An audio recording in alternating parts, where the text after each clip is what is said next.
Ay po kami. Lahat naman po ng mga bagay na ating pinasimulan mula pa noong 2010 when we started ang ating pong UNTV News and Rescue, ay alam natin na ito ay naitawid natin sa tulong at awa ng Panginoon. Madalas nakikilala lang natin ang mga rescuer kapag may malaking trahedya. Kapag may bagyo, kapag may baha, kapag may lindol, kapag may sunog, kapag may nawawala, kapag may kailangang sagipin. Pero ang hindi nakikita ng karamihan ay ang libu-libong oras ng paghahanda bago pa man dumating ang sakuna.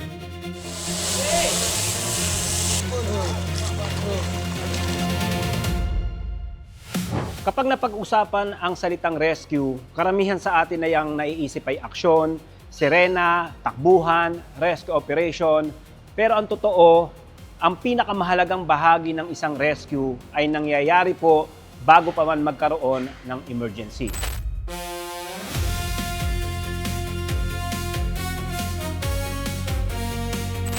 Hindi ito simpleng gathering. Hindi rin ito ordinaryong convention.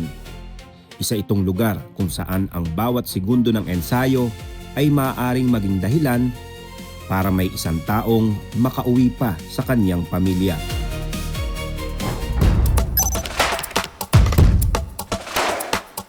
Tatlong araw na nagsama-sama ang aabot sa 500 responder ng UNTV News and Rescue.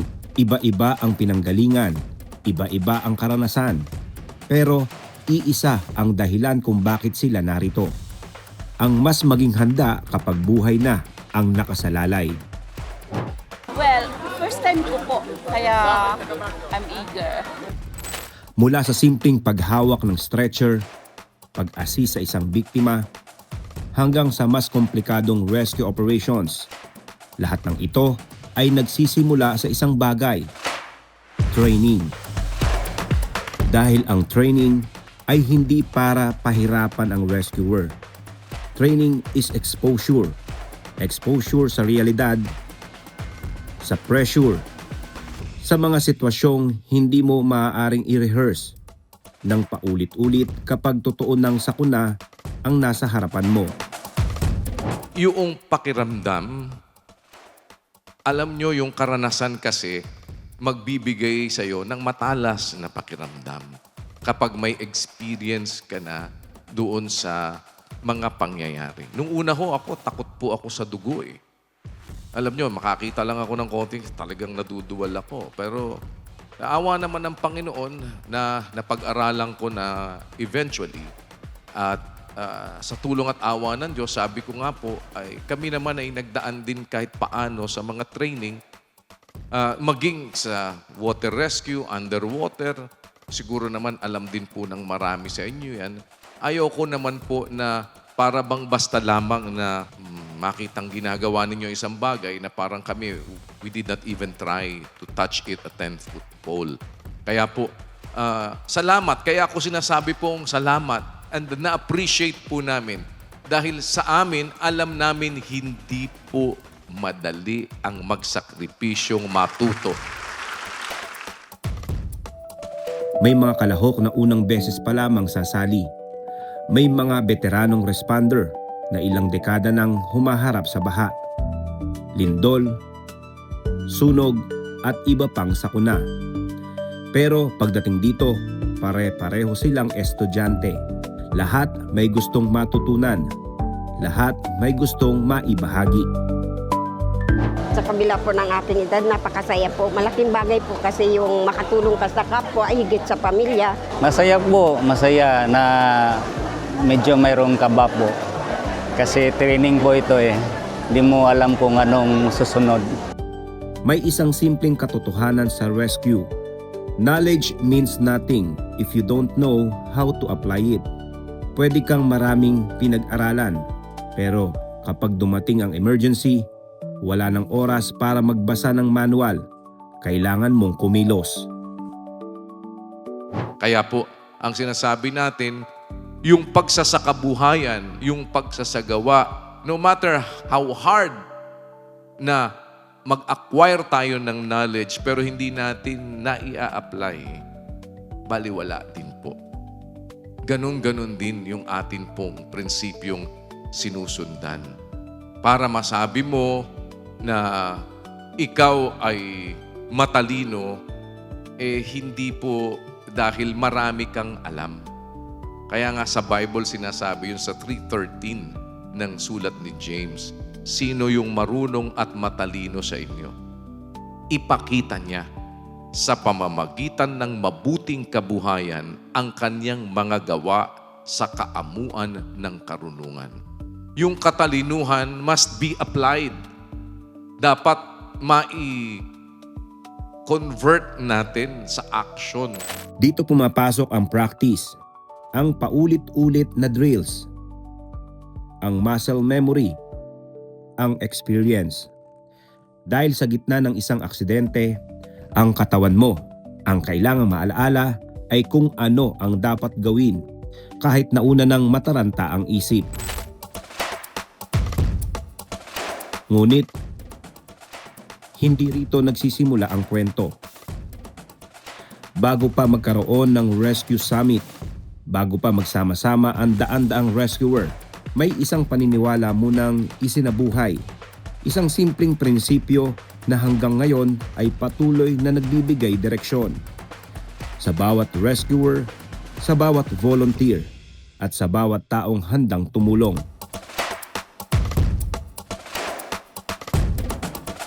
Sa mundo ng media, karaniwan, ang unang tanong ay ano ang nangyari? Sino ang involved? May video ba? Exclusive ba? Pero paano kung may taong humingi ng tulong? Habang hawak mo ang kamera, magre-record ka ba? O tutulungan mo muna? Sabi ko, news and rescue. Hindi ko maubos maisip kung paano naiisip yun. Pagtambalin yung news coverage and disaster response. A very innovative po yung idea na dapat talaga suportahan, palawigin, palakasin. Kayo po ay force multiplier. Bukod sa truth seekers and truth tellers kayo dahil kayo po ay mga members ng media. Kayo rin po ay force multiplier sa pagsagay po sa buhay.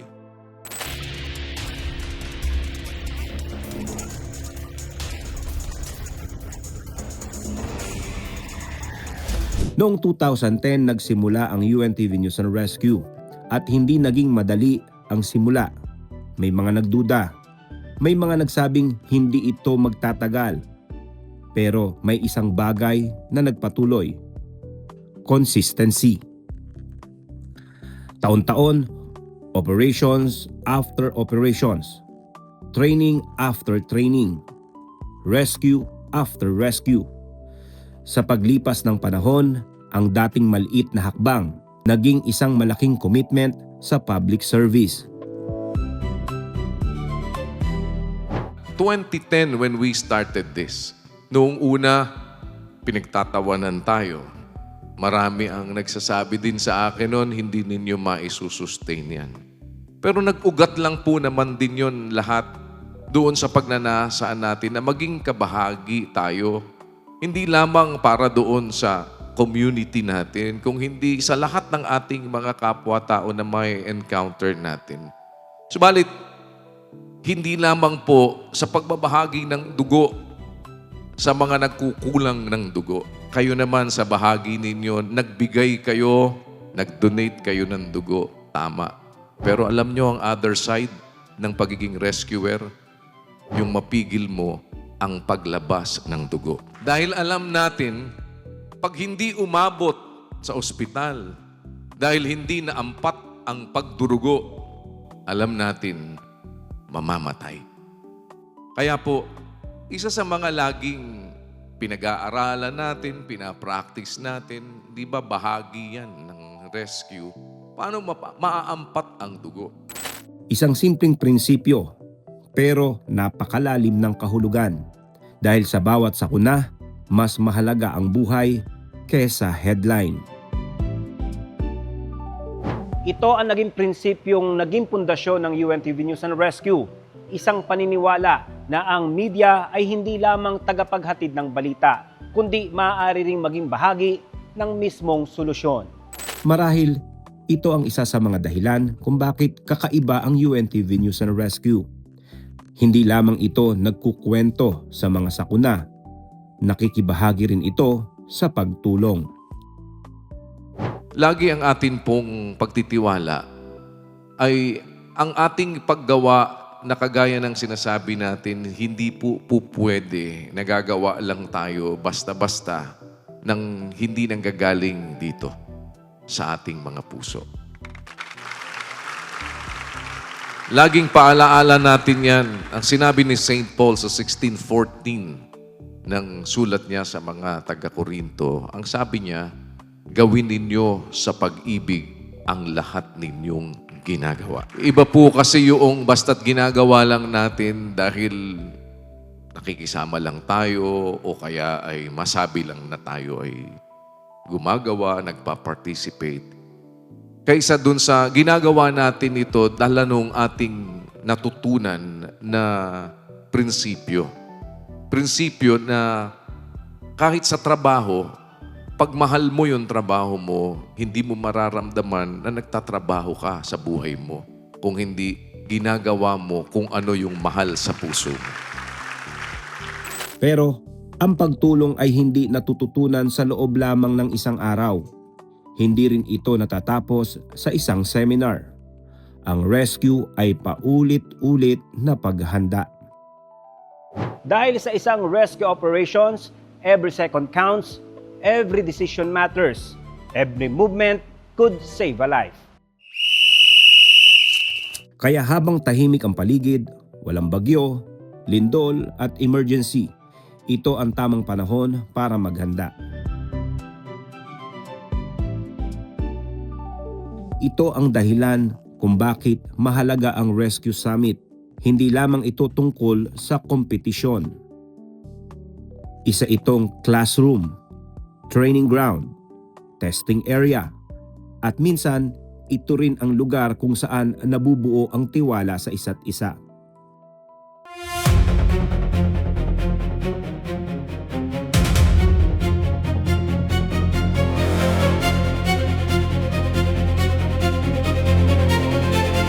Sa rescue, trust saves lives. Hindi mahalaga kung anong logo ng uniforme mo. Hindi mahalaga ang kinakatawan mo. Dahil kapag may sakuna, iisa lang ang kulay ng serbisyo. Makikita rito ang mga volunteer medical responder, mga ordinaryong Pilipino na piniling matutong magligtas. I just came from Region 9, Region 6, para po sa isang Rescue Olympics din po na naganap po doon sa dalawang region na yon. And I am again blessed because I'm with a crowd of young men and women led by very, sabihin na natin, strong leaders who are institutions in their own behalf. Actually, avid ko po ako. Lagi po ako nanonood ng UNTV News.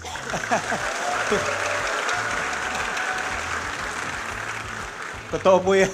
Dahil being with the comms, I see UNTV to be a very balanced a platform when you need to be informed. When people run away from a calamity area, it is you who will run towards ground zero. Pero hindi naging ganito kalaki ang Rescue Summit. Sa loob lamang ng isang gabi, may mga naunang taon, may mga naunang responders, may mga naunang volunteers na nagsimula sa iisang paniniwala na ang paghahanda ay hindi gastos. Ito ay investment sa buhay.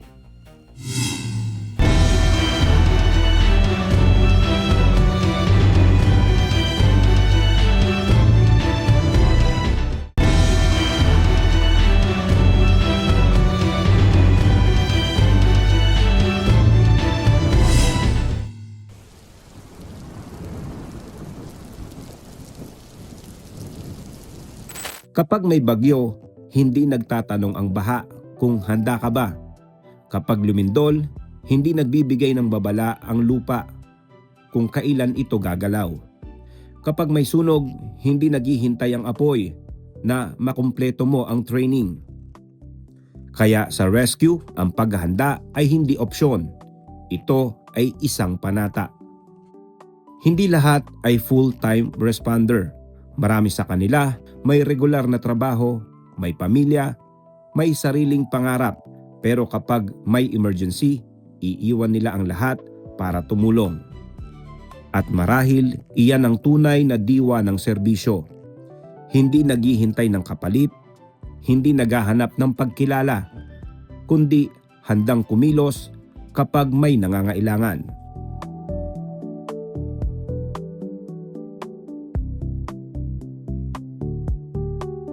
Pero, ang mabuting intensyon ay hindi sapat. Sa rescue, kailangan din ng tamang kaalaman. Dahil kahit gustuhin mong tumulong, kung mali ang paraan, maaari pang lumala ang sitwasyon. Sa kawalang kaalaman kung minsan po, yun ang nagiging sanhi ng kamatayan. Nagiging dahilan kung bakit ang isang bagay ay napababayaang lumala dahil sa kakulangan ng kaalaman. O kaya sa halip na makasagip ng buhay, nagre-resulta po ng kamatayan. Kaya meron tayong continuous po na ganitong ginagawa. Sapagkat ang pagdadagdag natin ng kaalaman, ang pagtitiyaga natin na matutunan sa pamamagitan din ng karanasan. Kaya po may mga drills, kaya meron po tayong mga pagsasanay na ginagawa. Hindi po para kayo ay pahirapan. Kung hindi para mas ma-expose tayo doon sa realidad, doon sa practicality, doon sa aplikasyon. Dahil yan po yung lagi nating sinasabi. Kahit na gaano kang karunong, kung hindi mo na ia-apply sa buhay mo yung dunong na yon na nataglay mo, that is useless. Isang maling buhat, maaaring makadagdag ng pinsala. Isang maling desisyon, maaaring maglagay sa panganib. Hindi lang ng biktima, kundi pati ng rescuer. Kaya bawat galaw, bawat teknik, bawat protocol, pinag-aaralan, pinapaulit-ulit hanggang maging natural. For the longest time, nakafocus po tayo sa ambulance, sa EMS. So this time, mga kapatid, ay nagbe-venture po tayo sa panibagong aspeto ng pagre-rescue. May kasabihan sa mundo ng rescue, the more you sweat in training, the less you bleed in real emergencies. At dito po napapatunayan natin na gaano kahalaga ang bawat ensayo. Kung talagang hindi po ninyo kakayanin, for whatsoever reason, huwag kayong mahiyang magsabi. So ang rules natin, bawal mag-rappel ang walang helmet, walang elbow pad, walang knee pad, at saka walang gloves.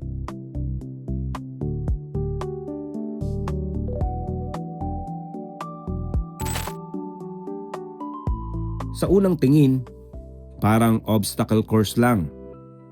Isang simpleng challenge, pero bawat istasyon ay hinango sa mga totoong sitwasyon na maaaring harapin ng isang rescuer. Dito, nagiging realidad ang kahalagahan ng training. Dahil kapag dumating ang tunay na sakuna, wala nang oras para magbukas ng manual, wala nang panahon para mag-search sa internet. Kailangan, alam mo na ang gagawin.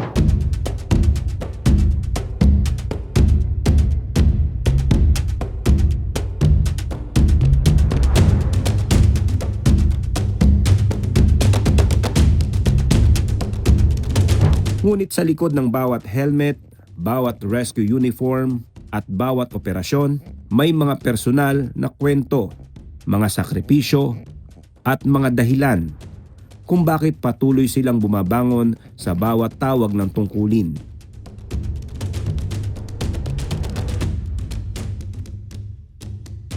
Kapag nakita natin sila, ang una nating napapansin ay ang uniforme, ang helmet, ang rescue vehicle, ang mga kagamitan. Pero bihira nating makita ang taong nasa likod nito. Pero sa tuwing may emergency, iisa lang ang tanong sa isip nila. May tao bang nangangailangan ng tulong?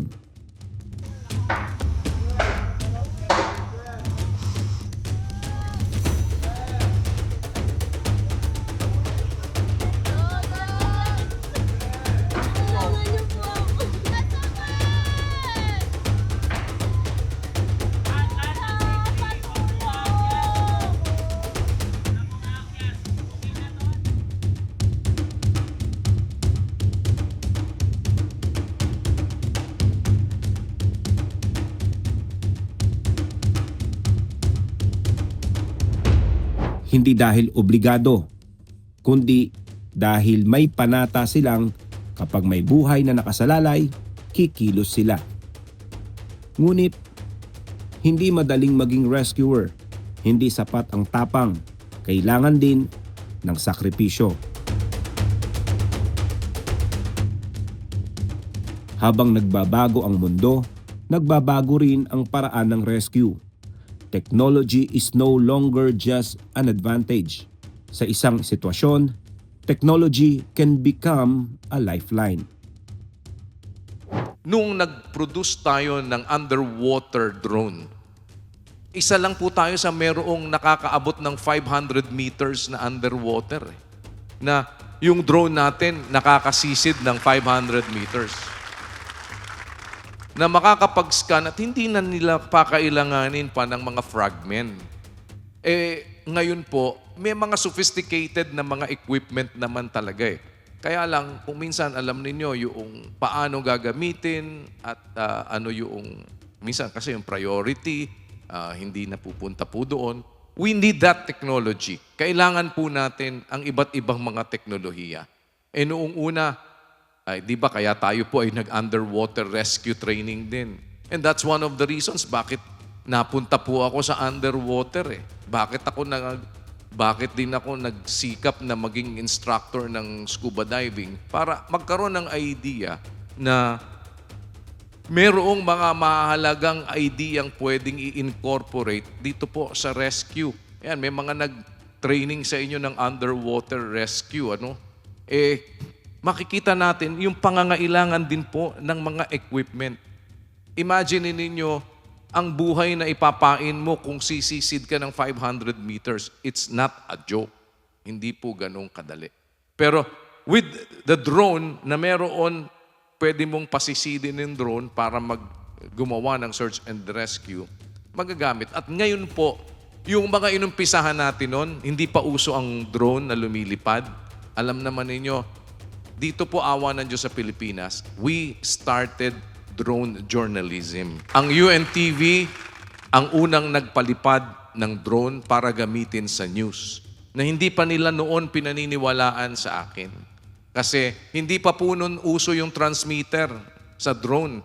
Kaya kumontak pa ako sa United Kingdom para makakuha ng micro-transmitter. Pero gumawa kami ng paraan sa iba't ibang pamamaraan para gawin po yung drone ay magamit natin para sa pagbabalita. And then after that, inimbento natin yung drone na pwedeng gamitin sa rescue na magbibit-bit ng mga floater, magbabagsak doon sa ire-rescue. Ginawa po natin yun noong una. Alam nyo, sabi ko nga, nung pumasok na ang pagpapalipad ng drone, ngayon, mayroon na mismong drone na siya na mismo yung floater. Sisisid na siya, bababa na lang siya, hahawakan na siya noong nire-rescue. Nag-evolve na po yung lahat ng mga technology po na yan.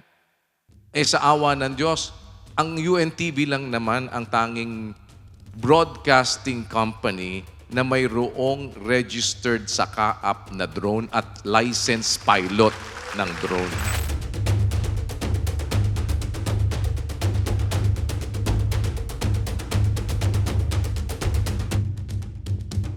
Sa pagtatapos ng Rescue Summit, hindi natatapos ang misyon.